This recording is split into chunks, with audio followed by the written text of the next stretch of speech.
سلام كما يتوعلو كرات تختاتلتي فنوى إيري تيفي رحوس بعالنا تسند كخونا لكم النا تمنخو نلومي سوني 24 قنبوت فرق معالتن فرقان تدالوه زينوي مسناد أحيز لكم قريبا زلخو خالد محمد برهاني بقند نتبتاتو خفلم مراحتي إيطاليا ايرلاندن زامبيان نيوهانا ملخ سديدوم حزب إيرتران 24 قنبوت علتنا تسناتو بحاقوس نتسفان تقبلوا مثل 3 عامت بعلنا تسنات إيرترا بزوبا عن سبان سوان بالعل دمكت تتنبيلو أمريكا تتاون أكبابيون زوبا أركتيكت موحاس كمتسر حفليتا بسنكي دبداب نزعانو تحت غرط وشمت قازا داقم نايمينا سراح تجميرو بريزيدنت أمريكا مس بريزيدنت سمين كوريا تراخيب كزتي قروب مخانو أفليتو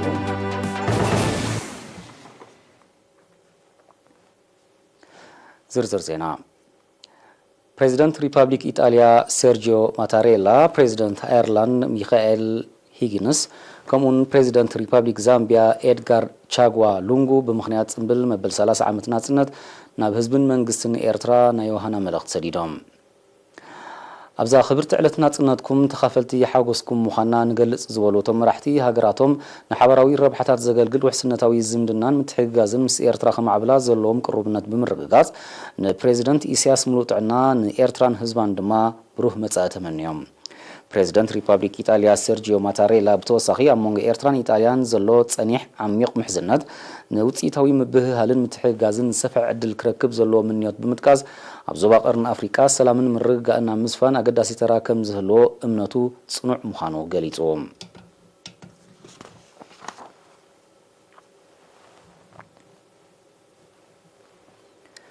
حزب إيرترا أوشتن وطأن 24 قموت 2021 علتنا صناتو وترو نخلو دلوات بزبل تيما مبتعو نتقبار حدر سماتات بمحداس بحاقوسن تسفان تقبيلوا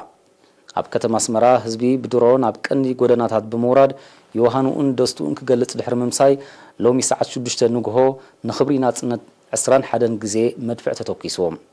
إيرترا استوكستهم نبرتي أبزها بوريتو حزب إيرترا نتابر الزين مسواتز جبتان زو حسن ناسنتو كم بلين عينون نحلوان معباليان بلتسقنا أنز جمرو قالسي بزلع لكم زغط سلو قليتهم لومي أب ساعة الدحر قطري أب ستاديوم أسمرا زكايد وقعويت سنبل مبل 3 عامت ناتسند بإيريتيفن دمس حفاشن بغطتها كفونا يوم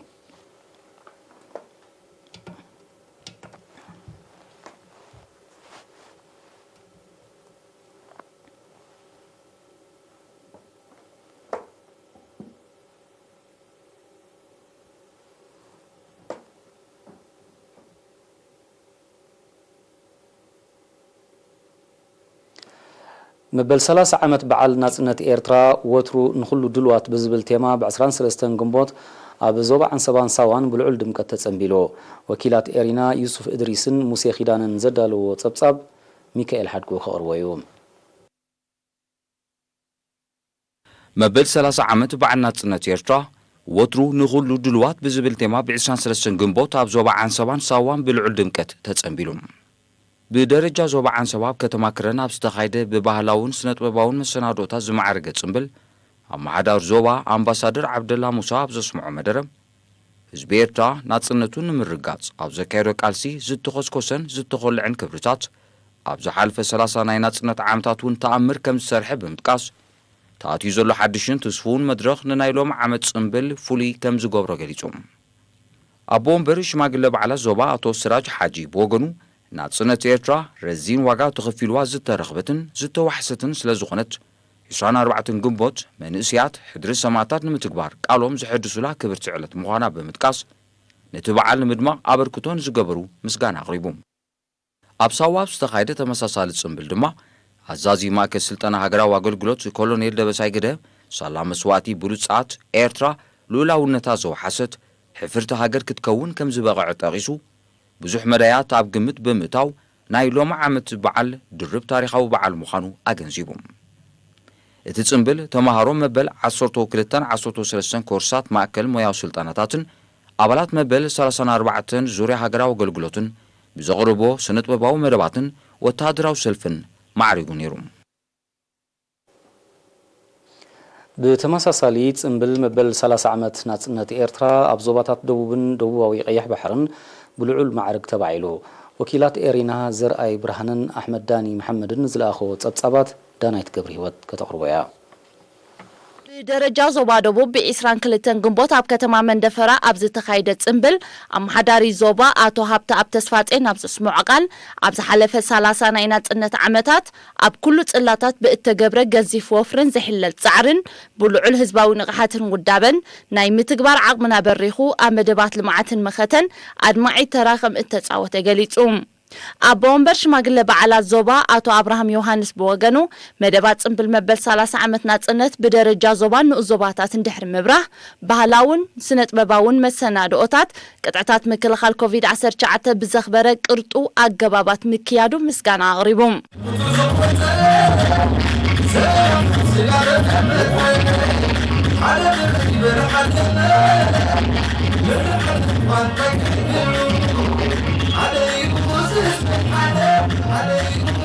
بدرجة زبادة واقع بحري بإسان سلستن جنبوت هف كتما عسباب زتخايدة صنبل دما أم حداري زوبا أمباسادر محمد سعيد مانتاي أبز اسمعو قال أبز حلفة 3 عامتات بزقات أمكبيتة أبوطات سالا لعل نقحاتن سوت حدنتن حزب المنقستن ببزموت أو خمز برعانة بمدقاس إذ خبرتات زي أب متأون مملي سخوخو اللعكم زقبا أسمير اللوم أدنبر شماغل بعلا زوبا ويزورو حوا محمد بوغنا نتتصنبل نممعراق أبركتون زقابرو كلهم وغناتا مسجينا كلتيو تصنبلات نترقم ناتسنت كمون ناتسنت نممتان لولاونت نمعك أبن نزتخايدك ألسن نزتغفل مسواتن بزن صبارق بهلاون سنت بباون مسانادو تدميو منبارو وكيلات إيرين حبيرام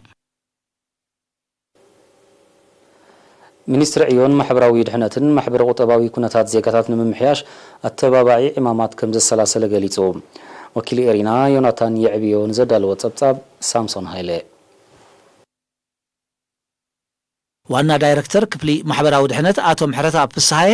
ብምኽንያት ዝኽር መበል 30 ዓመት ናጽነት ምስ ኤሪና ኣብ ዘካየዶ ቃል ምሕተት እቲ ክፍሊ ንዘኽታማት ተናበይቲ ጎደና ስንኩላን ቆልዑ ከምኡን ኣብ ሰሜናውን ደቡባውን ቀይሕ ባሕሪ ከጋጥም ናይ ዝኽእል ሰብ ሰርሖን ባህርያውን ሓደጋታት ተኽእሎታትን ኣተሓሕዛ ከም ዝሰረቱ ምንካይ ሓደጋታትን ዝምልከት ሰፊሕ መጽናዕቲ ከም ዘካየደ ጠቒሱ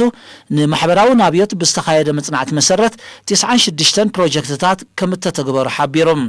ቀዳማይ ንድፊ ንማሕበራዊ ናብዮት ዝምልከት ሃገራዊ ፖሊስን ስትራቴጂያዊ ውጥንን 2021 ክሳብ 2025 ተዳልዩ ከም ዘሎ ተጻፊፉ ምስ ቀረበ ድማ ንውሁድ መደባት ማሕበራዊ ናብዮት ማዕዝን ከትሕዝ ትጽቢት ከም ዝግበረሉ ዝጠቐሰ ኣቶ ምሕረት ኣብ 52 ዞባታት ሽማግለታት መሰላት ቆልዑ ከም ዝቆማ ረድዮም ኣብ ስድራ ቤታት ተሓቂፎም ንዝርከቡ ዘኽታማት ልዕሊ 440 ሚልዮን ናኣፋ መትከል እግሪ ደገፍ ምስ HIV ኤድስ ዝነብሩ ቆልዑ ንዘለውዎን ስድራ ቤታትን ኣለይትን ድማ ልዕሊ 58 ሚልዮን ናኣፋ ሓገዝ ከም እተገብረ ብምሕባር ኣስታት 303 ዘኽታማት ኣብ ስድራ ቤታዊ ክንክን ጉጅለ ቆልዑ እናተኣልዩ ናይ ትምህርትን ናብዮትን ዕድል ከም ዝረኸቡ ከም እተገብረ ኣብ ገጠራት ዝነብሩ 357 ስንኩላን ቆልዑን ኣብ ምንቅስቃስ ዝሕግዞም ናይ ኣድግን ኮረሻን ሓገዝ ከም እተዋሃብ ብሪሆም እቲ ዕላሙ መናብሮ ናይዛ ስድራ ቤት ንምምሕያሽ ስለዚ ድማ መናብሮ አንተ ተማሓሹ ዘኽታማት ቆልዑ ከም ካልኦት ቆልዑ ጥዕናኦም ተሓልዩ منابرهم تمحيشو ناب تمرتي كلهم كخلايس HIV نورو وغناتون كم متكل إجر دقف زتفتنا سعرتا تقدم أبيلو الله مزي زتأهسر جن فليكا ورحاوي نخلهم قدات نخلهم مس HIV AIDS نورو أكوانت زي تبهله بتاعهم يسترخون ورحاوي نقلي واناوي طلباتهم زملس بفلاي فلاي زياتهم كا مس اتمدهانيت وسطو مسخونو ني منواح ناي ادميهم حاجز كونم ازي مودست حاجز زون نعتتهم وهابي بزي كازي صقومات قلعو تمهرتهم بقبو كقصل منتي عمتاوي 4500 ناي ناوت تمرتي كفليتن ديفيزان حاجز كم تجبرلهم زحبره اتم حرتاب مس ولنتنياتات تكالات بمتحوار كا ኣስታት 1232 ጽጉማት ቆልዑ ምስ ዕድሚዮም ዝኸይድ ሙያዊ ስልጠና ከም ዝቆሰሙ ኣነጺሮም ንስንኩላን ብዝምልከት ድማ ብደረጃኮም ዝተዋሃበ ማሕበራዊ ኣገልግሎታትን ደገፍን ብገንዘብ ኣስታት 20 ሚልዮን ናቕፋ ከም ዝተመን ኣብ ማዓስከር ስንኩላን ደንደን ንዝእለዩን ኣብ ውሽጢ ሕብረተሰብ ንዝነብሩ ካልኦት ስንኩላን ኩናትን ልዕሊ 951 ሚልዮን ናቕፋ ወጻኢታት ከም ተገብረ ብምሕባር ኣብ ዓዲ ጉዕዳድን ከረንን ዝርከባ ትካላት ሰብ ሰርሖ መሓወር ንኣስታት 38,000 ስንኩላን ብናፃን ብስማዊ ክፍሊትን ደገፍ ናውቲ ከም ዝገበራ ብተወሳኺ አብሪሆም ምስንክልና ዝነብሩ ሰዋቱን ምዕሩይ ዕድላት ክረኽቡ ምዕሩይ ምክፋል ናይ ጸጋታት ናይ ኮሙን ናይ ሃገርን ክረኽቡ ግቦኦም ብቀዳምነት ቆልዓ ይኹን እኹል ኣብታ ስድራ ምስንክልና ዝነብር እንድሕር ኮይኑ ተቀዳመይቲ ትፍልጦ ምብራኽ ኮይናት ስድራ ቤት ክሓብኦ ከም ዘይብሉ እትሱን ኩሉ እንትኾነ ታስንከልቲ እንተ ኮይና ከም ኩሉ ተዓዲ ዝነብር ጸጋታት ናይትኩም ተዋሳኢት ምዃና ይፍለጥ ግባ ማለት እዩ ኣቶም ሕርታ ኣብ መወዳእታ ዓማ ኣባላት ከም ንምባል ምስ ማእከል ትካላዊ ብቕዓት ኤርትራ ብምትሕብባር ስልጠናታት ምስ ኮሌጅ ጥበባትን ማሕበራዊ ስነ ፍልጠትን ብምርዳእ ድማ ኣብ ክልተ ዙርያታት ናይ ሰርቲፊኬት ትምህርቲ ከም ተዋሃበ ሓቢሮም ኣብ 30 ዓመታት ናጽነት ኣብ ዘቦኦም በሓፈሻ ኣብ ኩሉ ጽላታት ናብ ዝበረኸ ደረጃ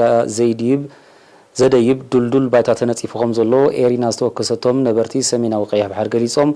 መሓሪ በላይን ዘዳለዎ ጸብጻብ ሰሚር ጀማል ከቕርቦ እዩ ኣብ 30 ዓመታት ናጽነት ናብ ዝበረኸ ደረጃ ዘደይብ ዱልዱል ባይታ ተነጺፉ ከም ዘሎ ኤሪና ዝተወከሰቶም ነበርቲ ሰሜናዊ ቀይሕ ባሕሪ ገሊጾም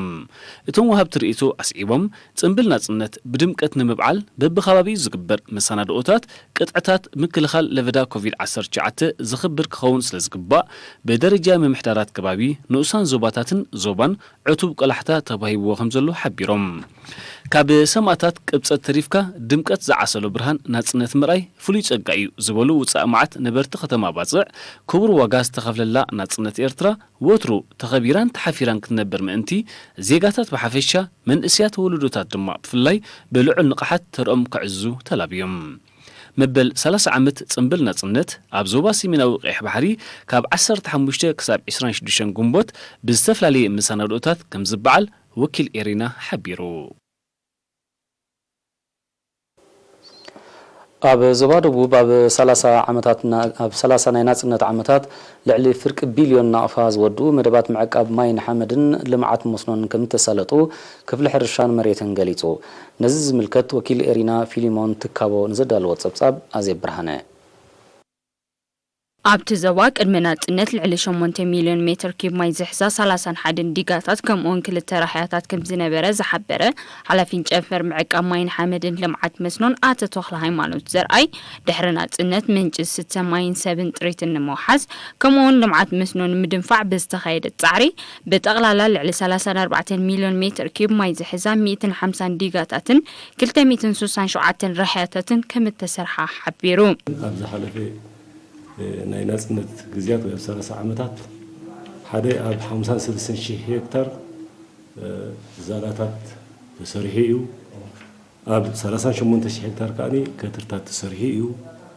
ኣብ 7,000 ሄክታር ካኒ ምብልባል ምድሪ ተኻይዲ ብሓፈሻ ኣብ 97,000 ሄክታር ዝተፈላለዩ ንጥፈታት ምዕቃብ ማይን ሓመድን ተኻይዲ እዩ ነዚ ኣስታት ፍርቂ ቢልዮን ናቕፋውን ወጻኢታት ተገይሩሉ እዩ ልዕሊ 10,000 ጉልበትካ ወፊሩሉ ማለት እዩ እዛ ሃዚ ንስትራቴጂያውያን ዲጋታት ምስላም ለጎን ኣብ ግምት ዘእተወ ከም ዘይኮነ እውን ኣነጺሩ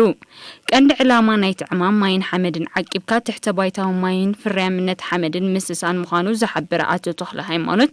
እተን ዝተሃንፃ ዲጋታት ራሕያታትን ብዝፈጥሮ ምቹ ዕድላት ልዕሊ 13,000 ሄክታር ብመስኖ ይለምዕ ከም ዘሎ ኣብርሂቡ በዘይ ካዚ 53,000 ሄክታር ክዛለን ከሎ ኣብ 38,000 ሄክታር ድማ ከትርታት ከም ተሰርሐ ጠቂሱ ድማ ዝተሃንፀት ትሕተ ቅርጺ ምዕቃብ ማይን ሓመድን ኣብ ምስሳን ልምዓት መስኖን ምርጋእ ሃብቲ መሬትን ልዑል ግደ ከም ዝነበሮ ገሊጹ ኣብ ዞባና ኣብ 9 ቦታታት ን3,372 ሄክታር ከልማዕ ዝኽእላ ምእለይ ውሓይ ዝተሃኒፀን እየን ይኹን እምበር ምእለይ ውሓይስ ኩሉ ግዜ ውሓይ ስለ ዝሓልፎ በብዓመቱ ልዑል ወጻኢታት እናሓተተ ምጽጋን የድልዮ ስለዚህ ጥዑም ወጻኢታት በግዚ ስለ ዘይርከብ እቲ ናይ ምፅጋን መሰረታ ቁርብ ጉድል ስለ ዝበለ ካብ ዓመት ጥቕሚ እንዳጎደለ ይኸይድ ኣሎ ማለት እዩ። አቶ ተክለ ሃይማኖት ኣብ መወዳእታ ተራን ኣበርክቶን ህዝቢ ኣብ ወፍሪ ምዕቃብ ማይን ሓመድን ዝናኣድ ምንባሩ ብምሕባር ቀጻልነቱ ንምውሓዝ ብኣካላት መንግስትን ግንባርን ዝካየድ ዘሎ ጻዕሪ እውን ዘተባብዕ ምዃኑ ገሊጹ። ኣብ ሆስፒታል ከረን ተመላለስቲ ሕሙማት ኣገልግሎት ዝህብ ላቦራቶሪ ንምስፋሕን ንምምዕባልን ዝተገብረ ወፍሪ ኣብ ስሉጥነት ስራሕ ዝምስገን ኣበርክቶ ይገብር ከም ዘሎ ተገሊጹ። ኣቀዲሙ ኣብ ውሽጢ ሆስፒታል ከረን ጥራይ ዝጸንሐ እንኮ ላቦራቶሪ ምስ ብዝሒ ተገልገልትን ካብ ክፍሊ ተመላለስቲ ሕሙማት ዝጸንሑ ርሕቀትን ኣብ ስርሖም ጸቕጢ ክፈጥረሎም ምጽንሑ ዝሓበረ ሓላፊ ክፍሊ ላቦራቶሪ ኣቶ ሳሙኤል ያዕቆብ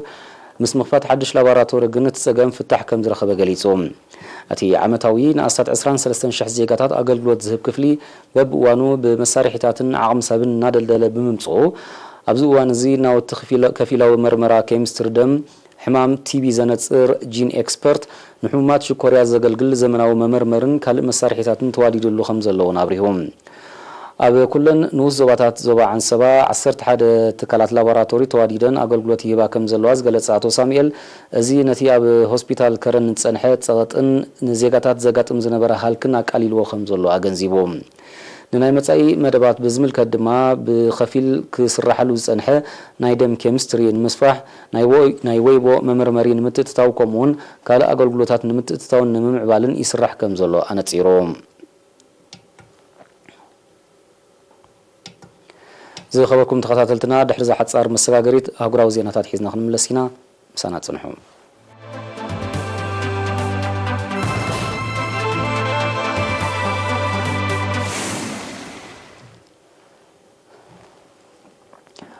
ኣሜሪካ ጸጥታ ዞባ ኣርክቲክ ንምውሓስ ከም እትሰርሕ ጸሓፊ ጉዳያት ወጻኢ አንቶኒ ብሊንከን ትማል 23 ግንቦት ሓቢሩ። ኣሜሪካ ነዚ ትገልጽ ዘላ ጸጋታት ዞባ ንምግባት ዝግበር ምንቅስቃስ ሃገራት ምዕራብ ንዓበይ ይመጽእ ከም ዘሎ ሩስያ ኣብ ዝሓለፈ ቀረባ መዓልታት ድሕሪ ምውቃሳ እዩ። ይኹን እምበር አንቶኒ ብሊንከን ሃገሩ ኣብቲ ዞባ እትገብሮ ምንቅስቃስ ንኣከባቢያውን ጸጥታውን ኩነታት ኣብ ሓደጋ ዘእቱ ከም ዘይኮነ እዩ ኣረዲዩ። ብሰንኪ ኩቱር ዋዒ እናመኸኸ ዝመጽእ ዘሎ ኩምራታት በረድ ኣርክቲክ እቲ ተሪኦ ባህርያዊ ጸጋታቱ ንምጉሕጓሕ ምቹእ ባይታ ፈጢሩ ከም ዘሎ ይዝግለጽ። ሓያሉ ሃገራት ነቲ ጸጋታት ንምምዝማዝ ኣብቲ ከባቢ ዝገብሮ ወተሃደራውን ጂኦግራፊያውን ወፍሪ ከዛይድኦ ይረኣያ ከም ዘለዋ ናይ ቀረባ ተዓዘብቲ ይጠቕሱ። ጸጥታውን ኣከባቢያውን መዳያት ዞባ ኣርክቲክ ንምውሓስ ኣብ 1996 ኣብ መንጎ ኣሜሪካ እትርከበን ሃገራት ዝተኸተመ ስምምዕ በብእዋኑ እናተጣሕሰ ይመጽእ ከም ዘሎ እዮም ጸብጻባት ዝረድኡ።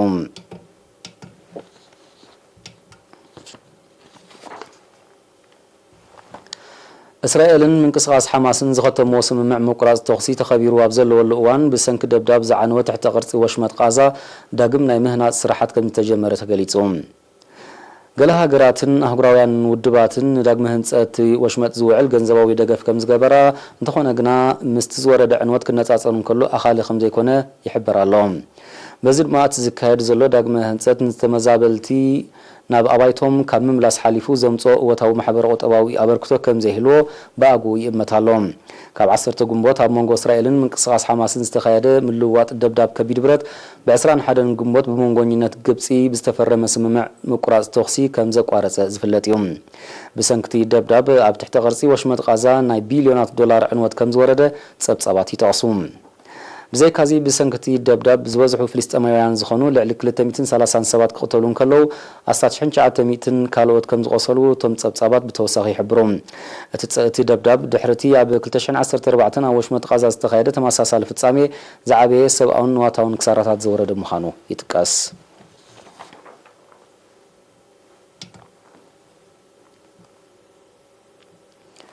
ፕሬዚደንት ኣሜሪካ ጆ ባይደን ምስ ፕሬዚደንት ሰሜን ኮርያ ኪም ጆንግ ኡን ተራኺቡ ብጉዳይ ቅልውላው ሓውሲ ደሴት ኮርያ ክዝቲ ቁሩብ ምዃኑ ገሊጹ።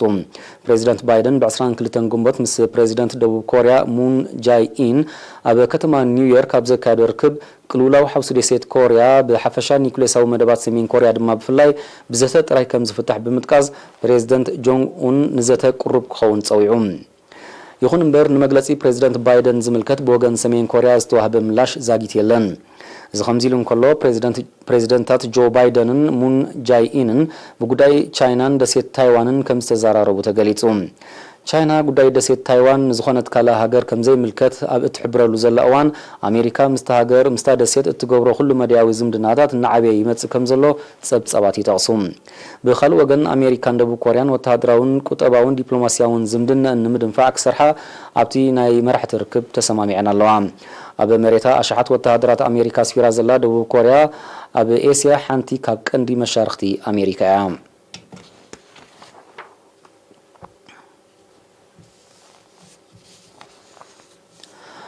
أب أخران سمينا ومعراب تشاينا قد مقويا أجري أبز كايدو لزنبر أوان بزتخست كتور كأزحي أسران حدن تساتفتي كم زموتو مع كنات زيناك آليحن بسنكتي حماق كنتات آيار حيالو كابتوم لعلميتن 7 تقدادمتي نسكلا كاب موت كم زدحانو تحبري تافليتوم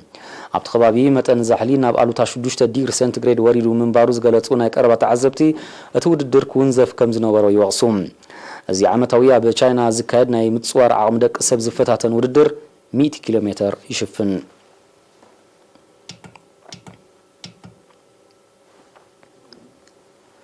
أب مبرقاوي شنخ ديمقراطية ريبابليك كونغو زركب نطوف إساتو غمراوي إمبا نيراغونغو بعسران كلتن قنبت بمنتاغو 10 أشحات نبرتي تمزابيلوم كابت إمبا زتتف مكاخ أخاوح مالت اللافان أب معرفو نفرتي كتما قوما قطو بموحزو سقات فتير اللوم بسنكت حدقا أستات 4 زيغاتات تهاجر ناب غربت هاجر رواندا كم زهادمون تقاليهم اتنبا داغماي كنتو كم زخيل زتنقو خيلاتات حزبي لعل تنقا خزوتر اتحساسيبو مالهم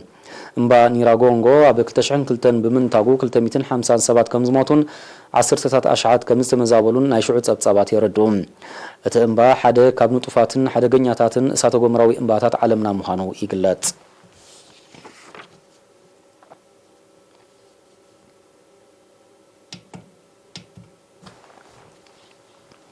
زخبركم تخطاتلتنا نسعد زتدالو زينا ومسانادو نمززام كندي ارستات زينا كزخاخركم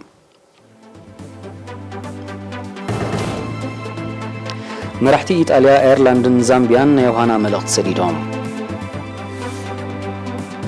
حزب إيرتران 24 قنبت علتنا تناتو بحاقوس تسفان تقبلوا مبل 3 عمت بعل ناسنت إيرترا أبزوب عن سبان سوان بالعل دمكت تتسنبيلو أمريكا تتاون أكبابيون زوبا أركتيك نموحس كم تسرح بليتا بسنك دباب زعانوي تحت غرس وشمت غازا داقم نايمهنات سراح تجميرو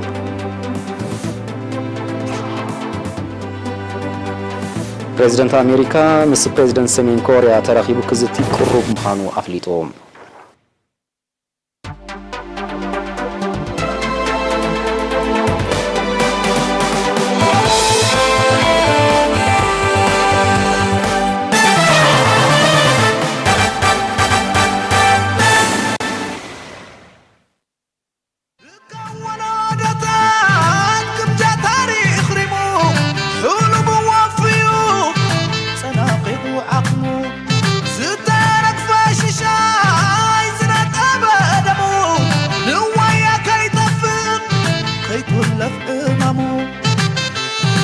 حدرا من اساي نببت حلمو عركة مازناي كتلوت وربلي تحزاتي وربلي كبت قباتي وربلي سنبدن تنبع الواري